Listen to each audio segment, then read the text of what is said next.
Multi-billionaire Jim Ratcliffe is the CEO of petrochemical company Ineos, but is most known for being a minority shareholder in Manchester United FC. But yesterday, for some reason yet to be deciphered by us here at Novara Media, Sky News decided to give him a platform and he shared his thoughts on immigration and welfare. And what he said has caused quite a stir. If you really want to deal with the major issues of immigration, with people opting to take benefits rather than working for a living, if you want to deal with that, then you're going to have to do some things which are unpopular and show some courage. And has this government done that? No, I think they I don't know whether it's just the apparatus that hasn't allowed Keir to do it, or he's maybe too nice. He's a nice. I mean, I know Keir. He's a nice man. I like him, but it's a tough job, and I think you have to do some difficult things with the UK to get it back on track, because at the moment I don't think the economy is in a good. You can't afford. You can't have an economy with 9 million people on benefits, and huge levels of immigrants coming in. I mean, the UK is being colonised. It's costing too much money. It will cause. It's been colonised. It'll cause. Well, yeah. The UK is being colonised by immigrants, really, isn't it? I mean, the population of the UK was 58 million in 2020. Now it's 70 million. That's 12 million. Now, it's worth pointing out that he's just wrong here. We haven't seen a population increase of 12 million. It's been closer to 3 million, as our population was around 67 million in 2020, not 58 million. There's quite a different number to Ratcliffe's assertion there. But it's the language around colonisation that's been picked up on, however, going as far as the desk of the Prime Minister himself. Offensive and wrong, Britain is a proud, tolerant and diverse country. Jim Ratcliffe should apologise, Keir Starmer says. That's not very island of strangers now, is it, Keir? And given that the government's hawkish migration policy is tailored specifically to woo reform-curious voters, Farage has leapt to Ratcliffe's defence. Britain has undergone unprecedented mass immigration that has changed the character of many areas in our country. Labour may try to ignore that, but reform won't. So who's in the right? On BBC's Newsnight, the question was put to Times columnist, Tory convert and former England table tennis #1 Matthew Syed. On immigration, I don't like the language. I think that's unfortunate. We've not been colonised in any meaningful sense. But where I agree with the thrust of what he's saying, it's not so much for me about economics, but democracy. People did not vote for this size of influx into the country. The Conservatives consistently said they would cut immigration to the tens of thousands.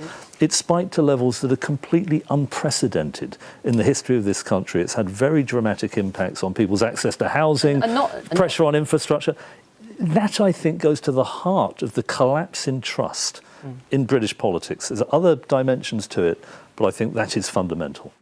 Now, I'll respond to his comments around infrastructure and housing later on, but it's worth pointing out he isn't wrong in terms of the democratic deficit here. Not just Tory governments, but Labour oppositions and many other opposition parties have all run on lower immigration. It's clearly been the uniting position that many members of the country not only vote for, but care deeply about. I mean, you look at the Brexit referendum as more evidence of the fact that there was a large section of people who wanted to vote for Brexit because they thought it would reduce immigration. I think that was probably incorrect, as we saw it increase even after Brexit anyway. But regardless, that was the state of play in the political mind of the country at the time. And they were let down by government after government, although there probably were reasons why they still allowed that migration to happen, which will become clear when we move to the next comments, as Saeed was then asked about Ratcliffe's comments on the welfare state specifically. The benefit system, the welfare system, has gone out of control, particularly sickness benefits. Yeah. And this is at a time when we desperately need to spend on defence and have spent years, if not decades, relying on American military power, effectively free riding on the shoulders. And I think particularly of the blue-collar workers in America who have funded our military expenditure. And so we do have to cut it back. I mean, most of the benefits are obviously pensions, aren't they? It's about 13 million pensioners. But at the same time, we have a debt-to-GDP ratio of 100% and rising. And because we have an ageing population, that could explode to 300% by 2060. I know this is statistics, but it is absolutely fundamental to our predicament. If we had built infrastructure, energy, houses, then we maybe could have coped with some immigrants. But to have such an influx whilst not being able to deliver the infrastructure that could accommodate them was a disaster in two different dimensions. Now, there are two really big pieces of cognitive dissonance going on here. The first of all is him saying, well, if we just invested in infrastructure and energy and housing, then we'd have been able to accommodate the increase in population, which again isn't wrong.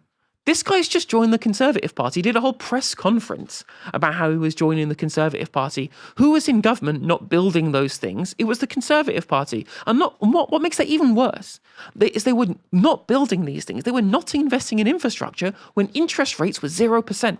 We were in a liquidity trap when no one was investing despite rock bottom interest rates from 2010 all the way up to 2019 when the Conservative Party was in power, doing the same kind of fiscal conservatism that he is now supporting, having joined the Conservative Party. As part of his speech, he was talking about fiscal profligacy on behalf of the current administration. I'm just like, you're literally advocating for the kind of investment now that the party that you have joined was totally reticent in building throughout the entirety of the time you're criticising their migration policy. It was basically free money at 0% interest rates in terms of public investment to build council housing, to build energy, to be able to build infrastructure. And they were cutting these things in terms of capital spend and day-to-day spend.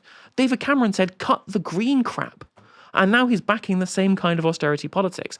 The second piece of cognitive dissonance here, going back to, of course, about the increasing pension bill that will be coming down the line. He says, it's going to leave us with 300% debt to GDP ratio. And I'm like, well, yeah, we have an aging population. What do you think a really easy way of fixing this is, Matthew?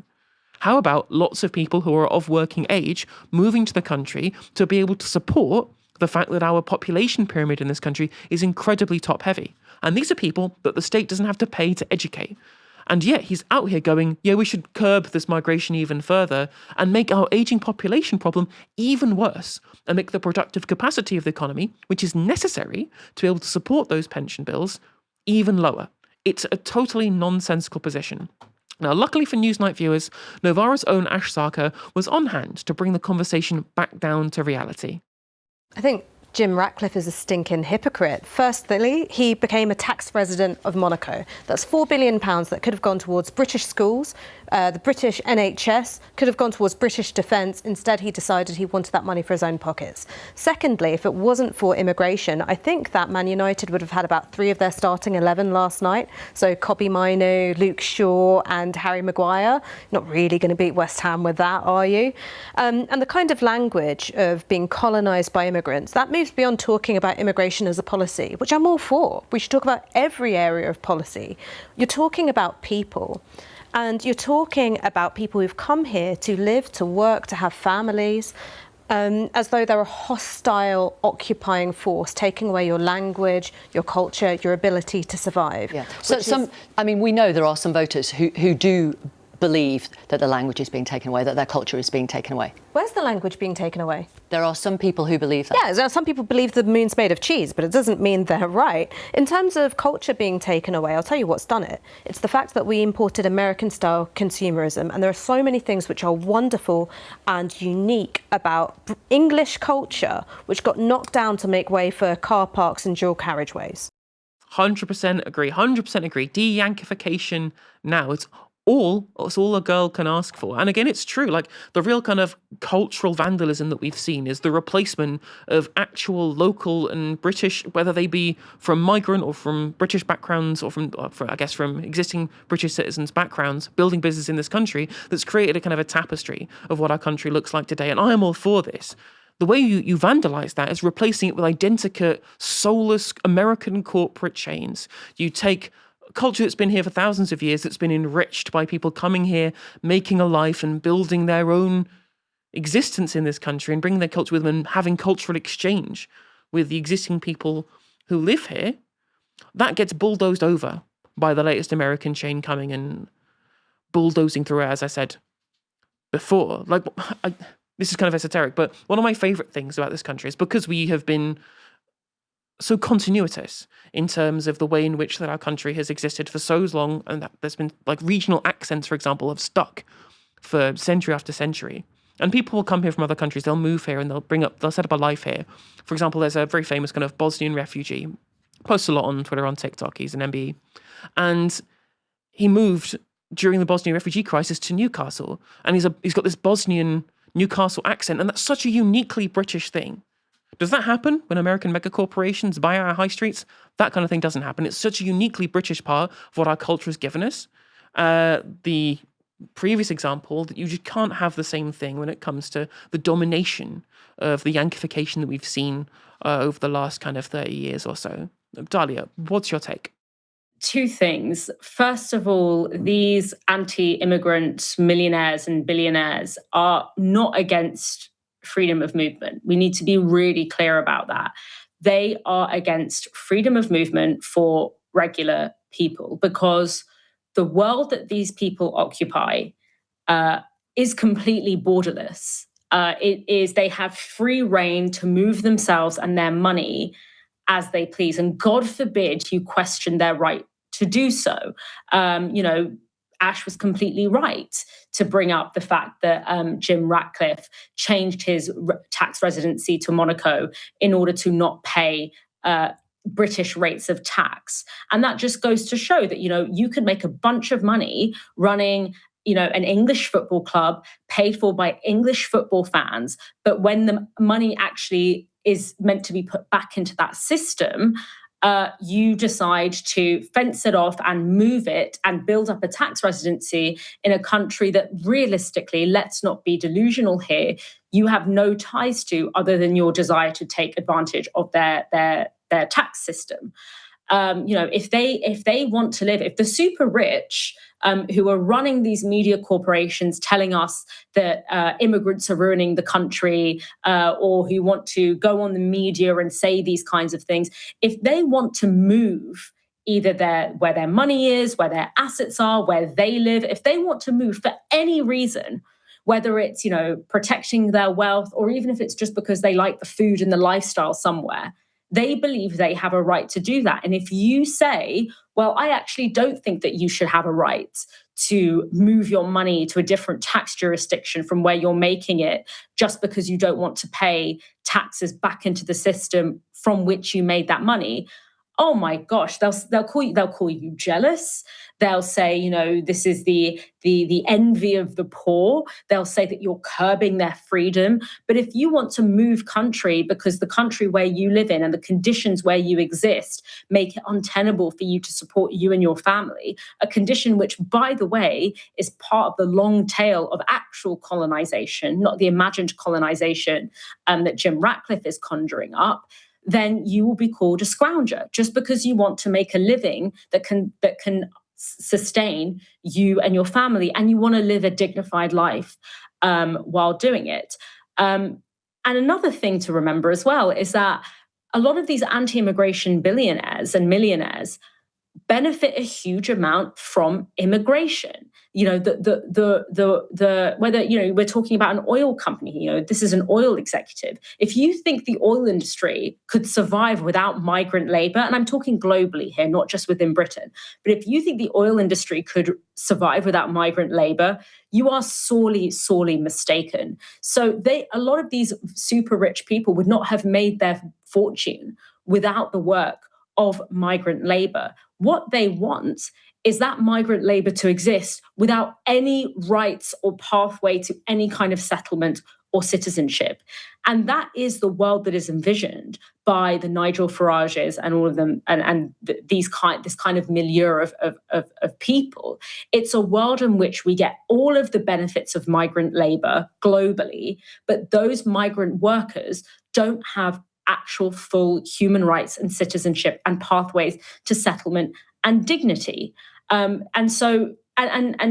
if we think about the way in which it's articulated within this country, as you mentioned, Helena, the aging population, the fact that this country cannot survive without the productive capacity of migrant labor, that is not a question. That is actually not up for debate, because it's pure and simple maths. Right? The only thing that is actually up for debate is, do we treat those migrants like human beings when they're here?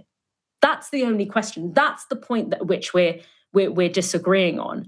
And when it comes to the question of colonization, I just want to bring this up as well, because I do find it so deeply ironic. This is where that really useful phrase, of every accusation is a confession. You know, the Nigel Farages of the world will, fly their Union Jack and sing Rule Britannia and then talk about how immigrants are colonizing Britain, or how immigrants are coming here and they're taking the language, they're taking over the culture, they're taking our resources. And it's like, you are just projecting, because that is exactly what your ancestors did. And that is exactly the worldview that you buy into. The belief that it is the right of white Europeans, white wealthy Europeans, to have free range over the world, to redesign political, legal, civil systems, to kill off indigenous languages, to kill off indigenous cultural practices. That's your bag. That's not our bag. And that's the great irony of both these kind of imperial nostalgia, these people who traffic in a lot of imperial nostalgia, whilst also engaging in this moral panic about immigrants taking over Britain. It comes in handy once again. Every accusation is simply a confession with this lot.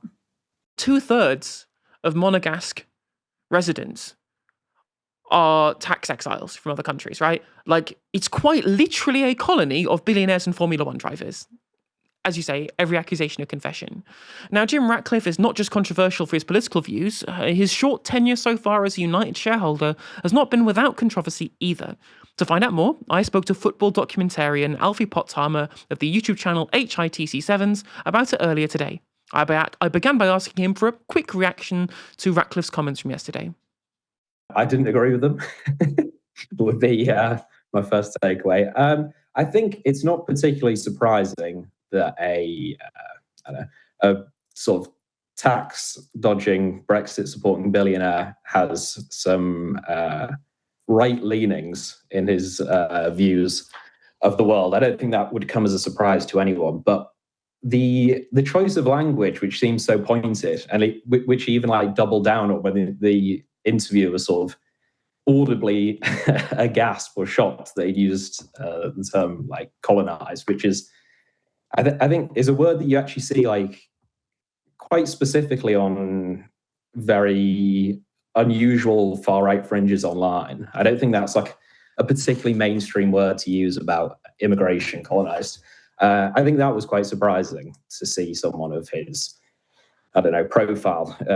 I don't think it's a particularly mainstream language that you tend to see used. So, that was not great and not ideal.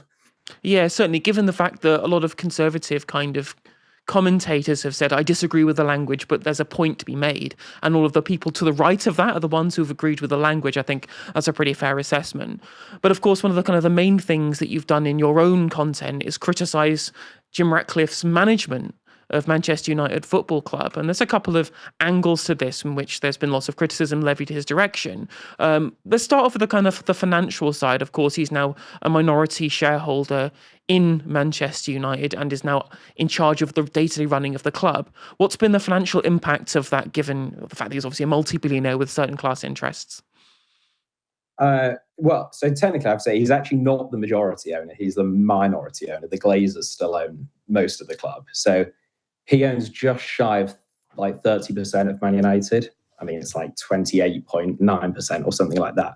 But as part of him coming in, I think basically the cost of acquiring Manchester United in full would be quite steep, even for Jim Ratcliffe, despite the fact that he is or was Britain, the wealthiest Brit, which is interesting in and of itself. So the Glazers still own most of the club, who are the Americans that bought the club in the mid-2000s. Jim Ratcliffe, though, as part of, even though he's a minority owner, he actually controls the football operations. The reason being the Glazers are broadly despised, and they wanted to basically offload blame. Well, either it was sort of, it could go either way. If it goes well, that's good for them because they have a huge financial interest in the club doing well. They own most of the club. If the football side of things went badly, Jim Ratcliffe would be the fall guy instead of them because he's now the one calling the shots. Basically, on the football side of things have gone very badly because Man United finished third in the season before Ratcliffe came in. They've been in a sort of downward spiral, as anyone who follows football even vaguely will know, ever since Sir Alex Ferguson retired. But in the last 2 years since Ratcliffe's been there, they've finished 8th and 15th. Man United finishing 15th is like just unheard of. So that hasn't gone very well. He slashed free lunches for staff. I think he said that he never got a free lunch in his in his line of work. He cut charitable donations. So there was like a charity that Man United had that would support players that played for them maybe in the 60s or 70s before there was a lot of money in football. Obviously, there's like well-documented things like dementia and all sorts among footballers, especially from yesteryear. They just got rid of that completely. And then when he was interviewed by Gary Neville, they said, couldn't you have just done like, because these are tiny amounts of money, some of these things. Like, I think that was like 40 or 50,000 pounds. Obviously, in the context of Manchester United, a tiny amount of money. And Gary Neville put it to him that couldn't you have just done like one, gala or dinner with some of the players and have raised the money that you've slashed from these former players? And he said, oh, well, to be fair, no one suggested that to me. So, like no one said that at the time. I probably would. So, he doesn't always seem like the most with it, even just in terms of basic competence from that perspective. I've been made aware that he also bought his share in the club through a leveraged buyout, which essentially means that a lot of this revenue is coming from the club itself rather than from him anyway. And on top of this, there was a story I did hear about the potential for there to be a new stadium. Was there anything that was going on in the background? So was there not some public funding potentially involved in that? Yeah, so I think the plans are still going ahead with the new stadium. I think the rumour is that it'll cost £2 billion.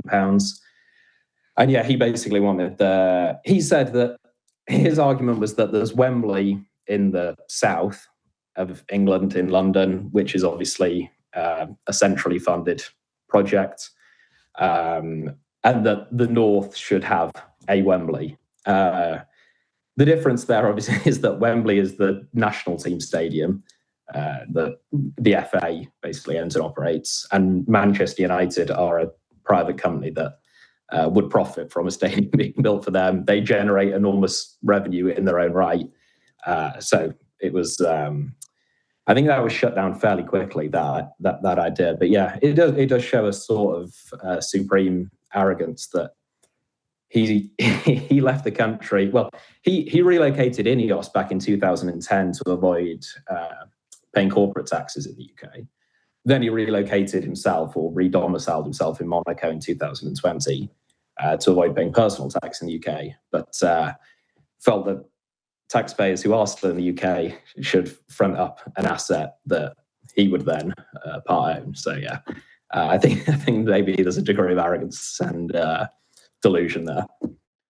He was saying there was no such thing as a free lunch. It was their justification for cutting those free lunches for the staff at United itself. But apparently there is, in his mind, potentially a free lunch on offer if it's for funding for a stadium for him to be, again, as you say, a part owner of. And again, as you also correctly pointed out, he's very happy to move his businesses and his own personal finances abroad and then ridicule others for coming to this country and describing them as potentially colonizers in the language that he used on Sky News the other day. Although it's interesting, he's a Brexit supporter, which is probably why he was very happy to see United not in Europe anymore, which is quite funny. Specifically, though, in terms of how he's viewed by the fans, because, of course, the Glazer buyout of United was kind of viscerally despised by a lot of United fans. Has his new ownership stake since 2024 given him the same kind of response from the fans? So, well, I should clarify that I'm not a Man United fan, just to be absolutely clear. But I think the way it goes in football, by and large, much as I would like this not to be the case, is if you do well, the owner tends to be relatively popular. If you do badly, they tend not to be. So in the case of Man City, obviously they're owned by the UAE, effectively. Technically, they're owned by Sheikh Mansour, but we need not get into that. But if Man United had been really successful, I think a lot of the stuff about sacking low-paid staff, cutting lunches, charity, etc., these things would have been, most fans would probably But obviously there would be exceptions. People who are more engaged in these things and more socially minded would think it was bad. Of course, what Ratcliffe's done is he's had the combination of being deeply dislikable and the team being terrible. So I would say he's fairly unpopular. There wasn't really a great. The options at the time for Man United were either a full takeover, it seemed, by the Qataris, or this part takeover by Jim Ratcliffe. Obviously, both were dubious in different ways. They ended up with the Ratcliffe route, which probably worse from a football perspective, and you can take your pick from a moral perspective. Neither of them seem especially attractive on that front.